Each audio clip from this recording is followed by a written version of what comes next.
ધાક ધમકી આપી મને મારવા માટે ધમકી આપી. નમસ્કાર, આપ જોઈ રહ્યા છો ઇન્કલાબ ન્યૂઝ. હવે સમાચારની વાત કરીએ તો ગરબાડા તાલુકાના ભીલવા ગામે જે સ્મશાન બનાવવામાં આવી રહ્યું છે, જે માલિકીની જમીનમાં સ્મશાન બનાવવામાં આવી રહ્યું છે, તેવા જે જમીનના માલિક છે તેઓના આક્ષેપ છે. ત્યારે આપણી સાથે અહીં વડીલો તેમજ બહેનો ઉપસ્થિત છે, એમની આપણે ચર્ચા કરીશું.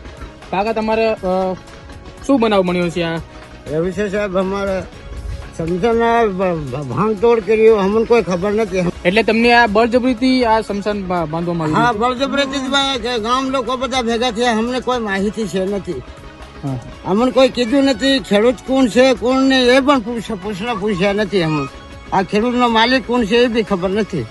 આ તમારા પાકનું કેટલું નુકસાન કરી નાખ્યું તમારે? સાહેબ, અમારા પાકનું તો બહુ નુકસાન કર્યું. આ બાજરી હતી, ઘઉં હતું, ઝાડ હતા, બહુ ઝાડું બી પાડી જતા. મને મારવા માટે ધમકી આપી. મને કે તને એકલા મારીને દાટી દઉં એમ કે જીસીબી લઈને પાવ્યા. જીસીબી નો ખાડો ખોદે અને બધા ગામ લોકો તૂટ્યા. હું ભાગી ગયો ગરબાડા ગામમાં અને મારા ધર્મપત્ની એને પણ કીધું કે એને બી દાટી દો. અહીંયા હવે સ્ત્રી ક્યાં જાય?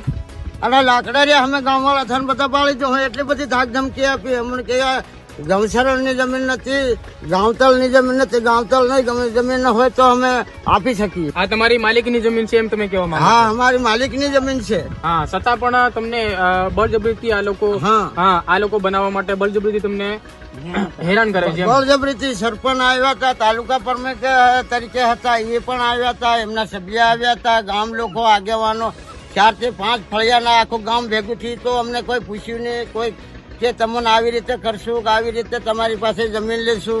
4-5 ફળિયાના માણસો આખું ગામ આવ્યું. હવે અમારે એક માણસની કેટલી તાકાત હોય? અમારી માલકીની જમીન છે, કે ગૌશરણની નથી. અહીંયા ખરેખર આ જે ગરબાડા તાલુકાના ભીલવા ગામે જે માલકીની જમીન છે ત્યાં બળજબરીથી લોકો અમને ધાક ધમકી આપી અને સ્મશાન બનાવવા માંગી રહ્યા છે. અને આપણે જોઈએ તો સ્મશાન માટેની જગ્યા અહીં એમને થોડીક આપેલી છે. અહીંયા સુધી આપેલી છે ને?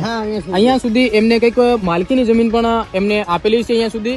અને છતાં પણ એમનું જે વાવેતર છે, જે પાક અહીં તમને જોવા છું, અહીંયા જે પાક આવ્યો છે એમનું પણ નુકસાન કરી અને જે આ ખેડૂત ભાઈ છે, જે આપણે ભીલવા ગામના છે, જે ખુદ માલકીની એમની જમીન છે, ત્યારે એમના સર્વે નંબર પર પણ આ જમીન કંઈક બોલે છે એવું કંઈક જાણવા મળી રહ્યું છે.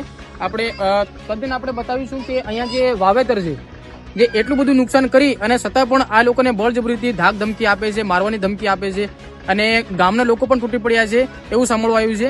ત્યારે આપણી સાથે અહીં એક બેન ઉભા છે, એમની સાથે પણ કંઈક ધાક ધમકી જેવું કર્યું છે, એમને આપણે ચર્ચા કરીશું. અમને મારકૂટ કરી અને અમારી જમીન વાવેતર કરેલું તે ભાંગી નાખ્યું, ઝાડ બીડ બધું ભાંગી નાખ્યું.